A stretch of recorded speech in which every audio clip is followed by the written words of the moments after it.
Hello everyone, আসসালামু আলাইকুম। কেমন আছেন সবাই? আশা করছি আল্লাহর রহমতে সবাই ভালো আছেন। আলহামদুলিল্লাহ, আমরাও ভালো আছি। নতুন আরেকটি দিনে নতুন আরেকটি ব্লগ ভিডিও দেখার জন্য আপনাদেরকে আমন্ত্রণ জানাই। আমি নুসরাত নাজনীন, আমার ইউটিউব চ্যানেল আনাস মম ব্লগস থেকে। আশা করছি আমার আজকের ভিডিওটিও আপনাদের কাছে ভালো লাগবে। সকালবেলা ঘুম থেকে ওঠার পরে এখানে একটু রেকর্ড করেছিলাম। এখানে এই যে উঠানে আনাসের আব্বু কিছু গাছ লাগাইছে, একটা মরিচ গাছ, তো ওখানে মাশাআল্লাহ অনেক মরিচ ধরছে, কয়দিন পরে খেতে পারবো। এরপরে এখানে পুঁই শাকের বিচিগুলা, পুঁই শাকের গাছটা আসলে এত বড় না, আর পুঁই শাকের বিচিগুলো না ডাল দিয়ে রান্না করলে কি মজা হয়।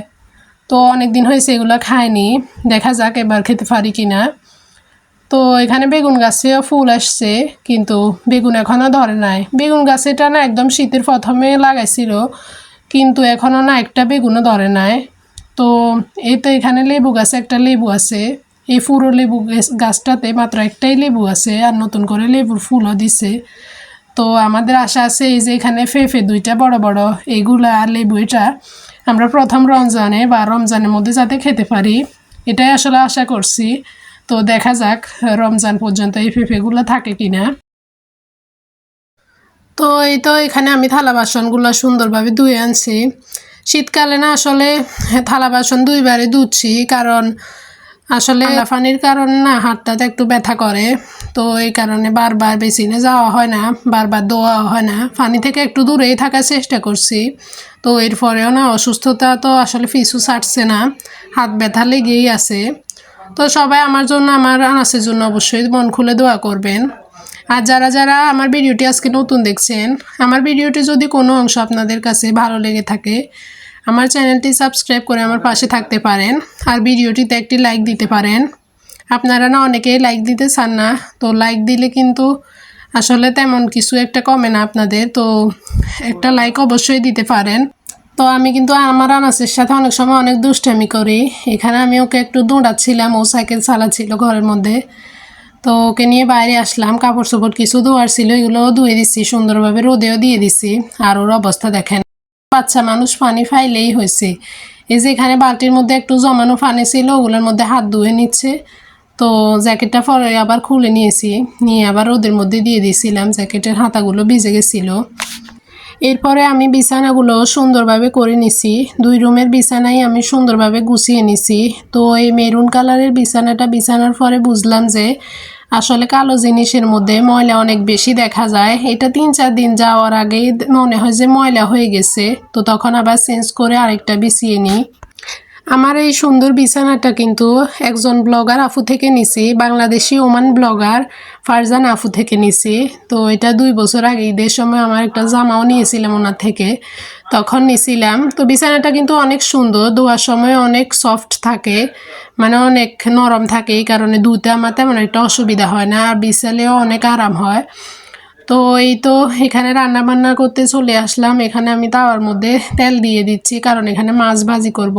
আর এগুলা কি বলেন তো, এগুলা হচ্ছে আমাদের নিজেদের গাছের মেটে আলুর সোডা, মানে মেটে আলু যেগুলো মাটি নিচে যায় ওইটা না, সোডা উপরে ধরে যে ওইগুলা। তো 2টা ঘরের মধ্যে ছিল, চিন্তা করলাম যে মাছের সাথে দিয়ে দিই, মজা হবে। তো এগুলা সুন্দরভাবে রান্না করলে কিন্তু মজা হয়। আর এখানে দেখেন মাছের মাথাটা না আমি ঠিক করে দিচ্ছিলাম, আবার এটা উল্টে যাচ্ছিল। তো অনেক সময় রান্না করতে করতে মজার কাহিনীও ঘটে আসলে। তো এখানে আমি মাছগুলো সুন্দরভাবে ভেজে নিচ্ছি। তো আমার ভিডিওর মধ্যে আসলে আশেপাশে অনেক নয়েজই শোনা যায়, এর জন্য আমি দুঃখিত। আসলে কিছুই করার নেই, আমি দুপুরবেলা কিংবা বিকালবেলা এই ভিডিওটার মধ্যে ভয়েস দিতে বসি। তো আমার রুমটা যেহেতু মানে আমার রুমের পাশে আসলে যেহেতু মানুষ হাঁটার জায়গা, তো ওখানে বাড়ির মানুষ হাঁটা চলা করে, এই কারণে আসলে আশেপাশের অনেক সাউন্ডই অ্যাড হয়। আর আমার আনাজ তো আছে। তো এখানে প্রথমে আমি চিন্তা করছিলাম মাছের সাথে মিষ্টি কুমড়া দিয়ে রান্না করব, ছোটো একটা মিষ্টি কুমড়া আনাসের আব্বু আনছিল। তো পরে দেখলাম যে মিষ্টি কুমড়াটা তো পাকা, তো আর এটা মাছের সাথে দিলে তেমন একটা মজা হবে না, তো এটা আমি রেখে দিচ্ছি পরের দিন ভাজি করার জন্য। আর এখানে পেঁয়াজ টমেটো এগুলোও কেটে নিচ্ছি 2 তরকারির জন্য। আজকে শিম দিয়ে আলুও ভাজি করে নিব। তো এই তো এটা মেটে আলুটা ভাপানোর পরে অনেকগুলো কষ বের হয়েছে, তো এগুলো আমি এখন সেঁকে রেখে দিব।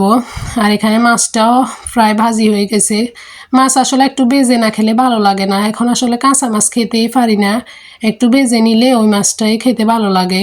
না খাইতে খাইতে আসলে অভ্যাস হয়ে গেছে আর কি। তবে হ্যাঁ, অনেকগুলো মাছ আছে যেগুলো না ভেজে খেলেও মজা হয়, সেগুলো তো না ভেজেই খায়। তো এই তো এখানে রান্নাবান্না শুরু করে নিচ্ছি। তো আজকে আর রান্নার আগে চুলাটা মুছি নাই। রান্নার আগে আবার চুলা মুছতে গেলে অনেক বেশি লেট হয়ে যায়, তো এই কারণে আর রান্নার আগে চুলাটা মুছি নাই। তো এই তো রাইস কুকারে ভাতও আমি বসিয়ে দিছি, আর এখানে দুই পাশে দুই তরকারি বসিয়ে দিচ্ছি। মাছটা তো ভেজে নেওয়া হয়ে গেছে। তো এখানে পেঁয়াজ, টমেটো, রসুন, কাঁচামরিচ এগুলো দুইটার মধ্যে পরিমাণ মতো আমি দিয়ে দিছি। আচ্ছা, আপনারা যারা আমার ভিডিও দেখেন, তো কে কোথা থেকে ভিডিও দেখছেন সেটাও আমাকে কমেন্ট করে জানাবেন। আমি কিন্তু ফেনীতে থাকি, ফেনী থেকেই আমি ভিডিও করতেছি। ফেনী টাউনের মধ্যে থাকি না, ফেনী থেকে গ্রামের সাইডে থাকি।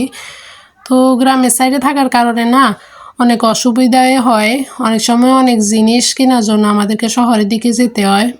তো আমাদের এদিকে কিন্তু ভালো অনেক কিছুই পাওয়া যায় না, এটা একটা প্রবলেম। তবে এখন তো বর্তমান যুগ, এখন অনেক কিছুই পাওয়া যায়, আবার অনেক কিছুই পাওয়া যায় না। তো অনেক সময় আছে যে মানে শহরের দিকে গিয়ে ওগুলো নিয়ে আসতে হয়। তো গ্রামে থাকার আসলে মজাই আলাদা, আবার শহরে থাকারও আলাদা একটা মজা আছে। তো আল্লাহ যেখানে যার রিজিক রেখেছেন, যার অবস্থা রেখেছেন আর কি। তো এই তো এখানে আমি মশলা কষিয়ে মেটে আলুটাও দিয়ে দিছি। তো এটা কিন্তু আলুর মতোই খেতে, আমি জানি অনেকেই এটা খাননি। তো এখানে শিম আলু দিয়ে রান্নাটাও আমার শেষ, তো ধনেপাতা দিয়ে দিলাম। এখানে মাছ রান্নাও আমার প্রায় শেষ, মাছের মধ্যে এখন ধনেপাতা দিয়ে ঢাকনা দিয়ে রেখে রেখেছি। তো আনাসের আব্বু আসার পরে এই তো এখানে খেতে বসে গেছি। এগুলো হলো আজকে আমার রান্নার ফাইনাল লুক। তো আমার রান্না বান্নার ভিডিও আপনারা পছন্দ করেন কিনা সেটাও কমেন্ট করে জানাতে পারেন। আর যে আপুরা এখন পর্যন্ত আমাকে সাবস্ক্রাইব করে রেখেছেন তাদেরকে অসংখ্য অসংখ্য ধন্যবাদ। আমার মন থেকে তাদের জন্য অনেক দোয়া। আমি যেহেতু নতুন, তো আমিও চেষ্টা করি নতুনদের পাশে থাকার, কিন্তু সব সময় আসলে সবার ভিডিও দেখে উঠতে পারি না, কারণ যেহেতু ছোটো বাচ্চা আছে অনেক ডিস্টার্ব করে। মোবাইল হাতে নিলেই ও আমার মুখের উপর উঠে মানে শুয়ে থাকে, তো অনেক বেশি বিরক্ত লাগে। তবুও চেষ্টা করি আসলে ভিডিও দেখতে না পারলেও লাইকটা দেওয়ার চেষ্টা করি, বা ভিডিওটা অনেকটাই দেখার চেষ্টা করি। তো নতুনরা আসলে নতুনদের পাশে থাকলে তারপরে এগিয়ে যাওয়া সম্ভব, না হলে কখনোই এগিয়ে যাওয়া যায় না। তো অবশ্যই সবাই সবার পাশে থাকবেন। তো এই তো রান্নাবান্না শেষ করার পরে আমি চুলাটাও মুছে নিছি সুন্দরভাবে। তো চুলা মুছার সময় একটা কাহিনীও হয়ে গেছে। আমাদের পাশের বাড়িতে একটা মানে ওই যে খড়ের যে তুপগুলো থাকে না গরুকে খাওয়ানোর জন্য, ওগুলোকে আমাদের এদিকে সিন বলে আর কি। তো ওইটার মধ্যে আগুন লেগে গেছে। তো আমি তো ভয়ে মানে চুলা মুছা বন্ধ করে পরে এবারে যাই ওইদিকে মানে তাকাচ্ছিলাম, ঘর থেকেই তাকাচ্ছিলাম। আমি তো তেমন বাইর হই না, আর অতটুকু পর্যন্ত যাওয়া সম্ভব না, তো আর আমি যাই নাই। তবে আমি খবর পেলাম যে মানে ওইখানে আগুন লেগে গেছে। পরে ফায়ার সার্ভিসও আসছিল, আসে আগুন নিভাইছিল। তো আগুন লাগছে শুনলে না মনটা আসলে অনেক খারাপ লাগে, আর অনেক চিন্তাও হয়। আমাদের কিন্তু এক ঘরে মানে প্রায় 4টা সিলিন্ডার, তো এই কারণে ভয়ও কাজ করে। তো আসলে কি এর করা, সব কিছু আল্লাহর হাতে। তো এখানে বয়ামের মধ্যে যেটা দেখাচ্ছিলাম এটাকে আমাদের এদিকে করই বলে, চাল ভেজে বানানো হয় আর কি। তো এটা চায়ের সাথে খেতে কিন্তু ভালো লাগে। আমরা তো লাল চা খাই, এই কারণে আনাসের আব্বু একটু মানে এগুলা করে নিছিল। আমি আসলে এগুলা বানাতে পারি না, তো আনাসের আব্বু পারে। তো এগুলো অল্প করে বয়ামের মধ্যে রাখছিলাম যাতে চায়ের সাথে খেতে পারি। তো এখানে তো রাতের বেলাও এখানে আমি রুটি বানিয়ে নিচ্ছিলাম। তো সকালের জন্য এইভাবে রুটি বানিয়ে রাখলে সকালবেলা আসলে উঠে নাস্তা করাটা অনেক সহজ হয়। আর আমরা যেহেতু ঘুম থেকে একটু দেরিতেই উঠে আর নাস্তা বানানোর সময় তেমন একটা থাকে না, তো রাতের বেলায় আমি বানিয়ে রাখি।